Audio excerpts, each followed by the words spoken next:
শীত মানেই কি খাওয়া, শীত মানে কি বারবিকিউ, শীত মানেই কি তান্দুরি, শীত মানেই কি হাঁসের মাংস ভুনা খিচুড়ি। তো আসসালামু আলাইকুম, আশা করি সবাই ভালো আছেন। আলহামদুলিল্লাহ আমিও ভালো আছি। তো আজকে হচ্ছে আমি করব চিকেন তান্দুরি। তো আজকে আমরা সবাই একসাথে হয়েছি, আমার ছোট নন, তারপর 2 ননাস, ছেলে মেয়ে সবাই আমরা একসাথে হয়েছি। তো এই উপলক্ষে আমরা মানে মেজো আপা হচ্ছে বছরে একবার আসে। তো উনি আসাতে আমরা হচ্ছে এই আয়োজনটা আজকে করব, কারণ সবাই মিলে কিন্তু এই আনন্দ করাটার মজাই আলাদা, মানে খাবারটা বেশি না, কারণ সবাই একসাথে মিলে মজা করব, সেটাই হচ্ছে সবচেয়ে বড় কথা। তো এখানে আমি হচ্ছে ওই দিক দিয়ে আপনাদের ভাইয়া কিন্তু মাংস কেটে দিয়েছে, আর এদিকে আমি মশলাটা মিক্স করছি। তো এখানে কিন্তু আমি আদা রসুন একে একে আদা রসুনগুলো দিয়ে দিয়েছি। আর হ্যাঁ, আমরা হচ্ছে আজকে আপনার বারবিকিউ, সরি, তান্দুরি করব হচ্ছে 5টা মুরগি নিয়েছি। তো এখানে মুরগিগুলো হচ্ছে 1.5 কেজির উপরে, কারণ ছোট মুরগি পায় নাই। তো এই কারণে বড় মুরগি আনতে হচ্ছে, আর এগুলো কিন্তু 1 কেজি 200-250-র মধ্যে আনলে ভালো হয়। তো আপনারা চেষ্টা করবেন এরকম আনার জন্য। তো আমাদের পায় নাই, তো এই জন্য 1.5 কেজির ওপরে নিয়েছে। তো এখানে আমি এক করে দিয়ে দিলাম আদা বাটা, দিয়ে দিলাম রসুন বাটা, তারপর দিয়ে দিলাম হচ্ছে মরিচের গুঁড়ো, আর এখানে দিয়ে দিব সয়া সস। আমি 4-5 চামচ দিয়ে দিব। আপনারা আপনার পরিমাণ মতো দিবেন, আমি আমার পরিমাণ মতো দিয়েছি। আর যারা হচ্ছে আমারটা দেখে করতে চান, তো তারা মশলাটা ভাগ করে নেবেন। তো এখানে কিন্তু আমি মরিচ দিয়েছি হচ্ছে 3 চামচ পরিমাণ মরিচ দিয়েছি, কারণ যেহেতু বাচ্চারা খাবে আমি বেশি ঝাল করব না। আর হ্যাঁ, এগুলো কিন্তু ঝাল করলে ভালো হয়। তো এখানে বেশ অনেকটা টমেটো সস দিয়ে দিলাম, আর হচ্ছে লেবু দিব। লেবুটা কিন্তু দিতেই হবে, কারণ লেবু টক দই, অনেকে বলে লেবু দিলে টক দই দিতে হবে না, কিন্তু না, 2টার বাই 2 টেস্ট, কারণ টক দইও দিতে হবে, লেবুও দিতে হবে, কারণ টেস্ট ভালো হবে। তো এখানে আমি সব কিছু দিয়ে দিয়ে দিলাম লবণ। লবণটা হচ্ছে স্বাদ মতন, কারণ আপনাদের যেরকম খান আপনারা ঠিক ওরকম দিবেন। আর হ্যাঁ, সবার কিন্তু দাওয়াত রইল, চলে আসবেন। তো এখন হচ্ছে সব কিছু দেওয়ার পরে এখানে কিন্তু আমি সরষের তেল দিয়েছি। সব কিছু দেওয়ার পরে আমি দিয়ে দিব যে তান্দুরির মশলাটা আছে সেটা। আমি পুরোটা দিব না, কারণ আমি এখানে অনেক মশলা ইউজ করেছি। তো আমি একটুখানি রেখে দিব পরবর্তী খাওয়ার জন্য।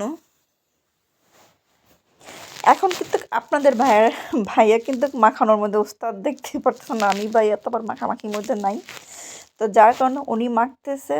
তো হচ্ছে, আর উনি কিন্তু ভালো মাখে, অনেক টেস্ট হয় মাখাতে। তো এক করে মাংসগুলার গায়ে ভালো করে মেখে দিতে হবে। আর হ্যাঁ, বড় মুরগি দেখে কিন্তু আমি একটু কাটছি বেশি, কারণ ভিতরে ঢুকতে হবে, কারণ ভিতরে মশলাগুলো না গেলে কিন্তু ভালো হবে না খেতে। আর হ্যাঁ, যখন আপনি এটা কুক করবেন তখন কিন্তু মশলা কিন্তু উপরে দিয়ে ব্রাশ করে দিয়ে দিতে হবে, তাহলে কিন্তু যদি ব্রাশ করে দেন তাহলে আপনার চিকেনটা খেতে ভালো লাগবে। তো এখন হচ্ছে আমার মাখানো শেষ। 5টা মুরগি এখানে, পিস হচ্ছে আপনার 20টা। তো যাই কি হোক, ভালো করে মেখে নিয়েছি। মানে মনে হচ্ছে মানে এখনই খাওয়া যাবে।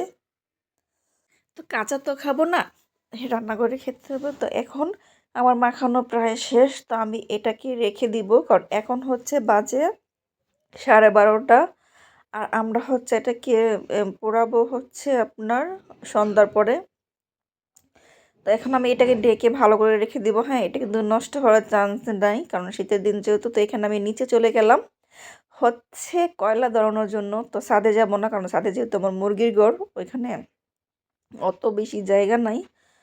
তো যার কারণে আমি নিচে চলে গেলাম। তো এখানে হচ্ছে আপনাদের ভাই আগুন দিয়ে দিল আমাকে, আর এদিকে আজান দিয়ে দিয়েছে। তো উনি মসজিদে চলে গেছে, আর এদিকে আমি হচ্ছে কয়লাটা আমি জ্বালিয়ে নিলাম আস্তে আস্তে করে। তো দেখেন আমি কিন্তু বাতাস করে কয়লাটাকে আগুন ধরাচ্ছি। মানে আমার মনে হয় সবচেয়ে কঠিন হচ্ছে এই জিনিসটা, কিন্তু অনেক মজা, কি বলবো আপনাদেরকে। তো এখানে সব বাচ্চারা চলে আসছে, বড় ছোট সবাই চলে আসছে। এটা হচ্ছে আমাদের বাসার নিচে একটু খোলা জায়গা আছে, ওইখানে একটু না অনেকটা। তো এখানে কিন্তু অনেক মজা হচ্ছে, মানে এই সবাই মিলে কথা আড্ডা, মানে সব কিছু মিলিয়ে একদম অনেক মজা হইতেছে। কারণ আমি কিন্তু আগেই বলছি, এটা এটা কিন্তু শুধু খাওয়া না, জাস্ট এটা হচ্ছে মানে বড়দের ছোটদের সবার ভালোবাসা, একটা আবেগ।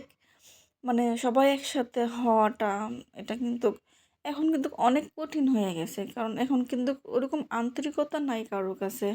মানে ভাই ভাইয়ের সাথে দেখা হচ্ছে না, বোন বোনের বোনের বাসায় আসছে না, কীরকম। তো মেজো আপা যেহেতু বছরে একবার আসে, ওনার মানে নানান ঝামেলা আসতে পারেন না। তো আসলে আমরা চেষ্টা করি ওনাকে নিয়ে একটু আনন্দ করার জন্য। তো ওনার বাচ্চারও আছে। আর এদিকে দেখেন আমার ননদের জামাই, মানে ভাইয়া, তো ননদের জামাই হচ্ছে চিপস নিয়ে আসছে খাওয়ার জন্য। মানে শুধু কি কাজ করলেই হবে, তো তার ফাঁকে কিছু খেতে হবে। তো সেই কারণে সবার জন্য চিপস নিয়ে আসছে, বাচ্চাদের জন্য, বড়দের জন্য। তো সবাই অনেক খুশি।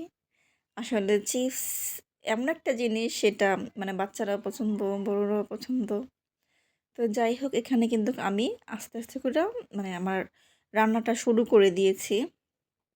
তো কয়লাগুলো এত বড় বড় ছিল, মানে দড়াইতে একটু সমস্যা হচ্ছে। তো বেশি বেশি বাতাস করতে হচ্ছে। তো যাই হোক, মানে কষ্ট কিন্তু কষ্ট মনে হচ্ছে না, সবাইকে নিয়ে আনন্দ করবো, এটাই তো মজা, তাই না? তো আমার ভাগ্যে এটা পড়েছে, কিন্তু এটা আমার কাছে ভালো লাগে না। পটেটো চিপস আমার কাছে ভালো লাগে। তো যাই হোক, পরবর্তীতে আমার মেয়ের সাথে চেঞ্জ করে নিয়েছি। আর এখানে কিন্তু রান্না প্রায় শেষ পর্যায়ে, দেখতেই পারতেছেন একদম কি সুন্দর হয়ে গেছে। তো ফাইনালি আমরা ঘরে নিয়ে আসছি, দেখেন কি সুন্দর, ওয়াও মাশাল্লাহ। তো আপনাদের সবার দাওয়াত রইল, দিকে প্লেট প্লেট বাড়া হয়ে গেছে, সবাই এখনো আসে নাই। তো এই যে খেতে বসে পড়লাম, মাশাল্লাহ অনেক